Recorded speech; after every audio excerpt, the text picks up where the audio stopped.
Okay, great. I'm kind of nervous, so okay, so okay. Yeah, I had the opportunity to go here and I might have also I have also gotten to go to Australia that same year, and I'd say I enjoyed this even more than going to Australia. So um I'll just start by getting into it. So the first day, we kind of just arrived at the island.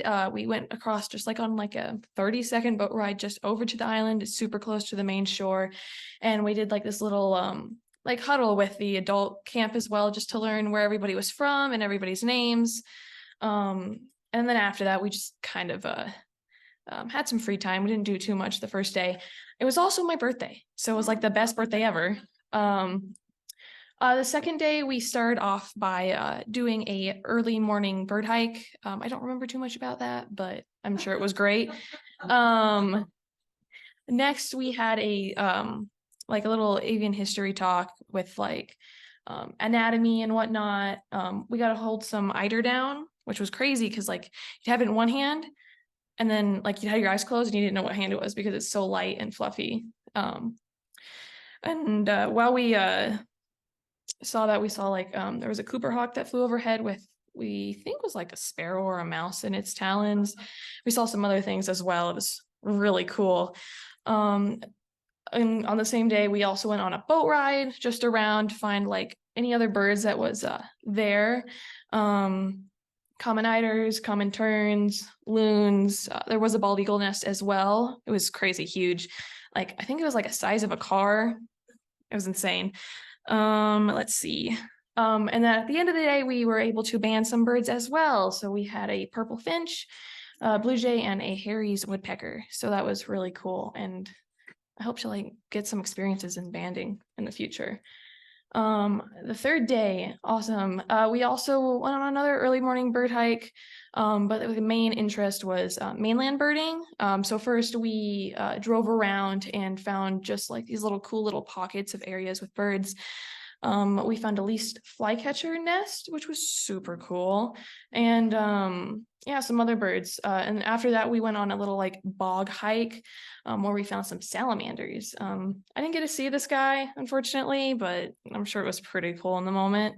While we were doing that, we split into two groups because we got to go to a little bog area, which was also amazing. It had sundews and other carnivorous plants. Which is super crazy since they have really specific conditions that they need to be to survive in. Oh yes, after lunch we went to one other hiking area where we did a loop. We saw some bobolinks and some common yellow throats. We also saw some eagles with that as well. And then finally for that day, we went to this kind of fish staircase, where it's a staircase where the fish go up to their breeding grounds. Because I haven't really been able to do that with recent civilizations coming in and taking over the area.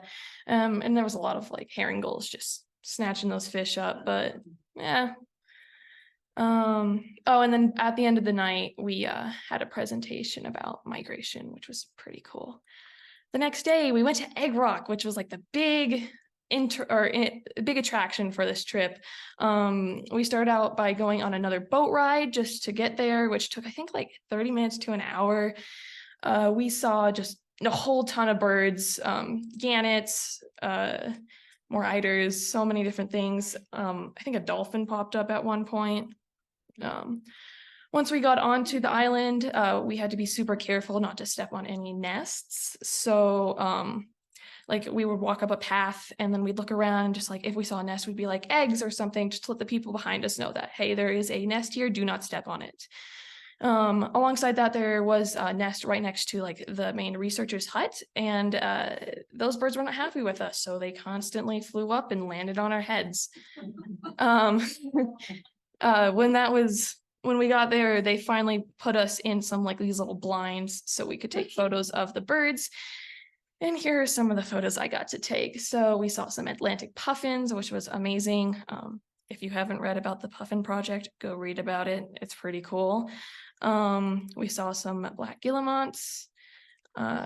roseate terns, which is super cool since I believe they are endangered and they're breeding there. So that's great for them. More common terns, which were all over the place. Here's some of the chicks that we saw and just some more photos in general. Super cool. I'd love to do something like this when I'm older. And then here is our group and the 4 researchers in the front. And then this is me with the terns on my head. So I forgot how to pronounce this, but we had a presentation on this like subclass species. I don't remember how to say it. We even sang a little song about it, which I wish I had the video. I don't, so. And then it was our final day.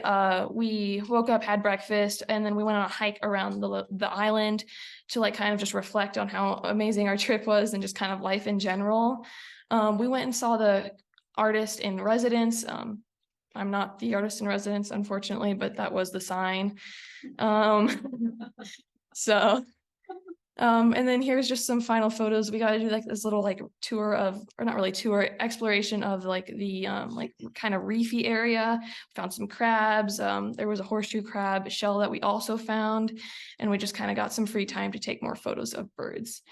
And then here are some final fun photos that I didn't really take, but someone in our group created this Ghostbusters of like the main directors.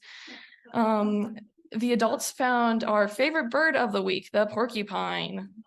There was a spider, I don't know what spider that is, but someone in my group got this extremely cool photo. And they also had amazing taxidermied birds. And I think they had, I think it's called like a passenger pigeon there as well. So that was super cool to see. And oh, ta-da, that's everything.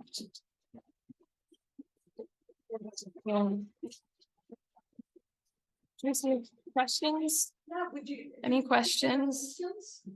I just want to say I'm so glad you found a porcupine. It was there when I was there 15 years ago. Yeah. So excited. Yeah. All right. Yay. Thanks, Mia. Thank you.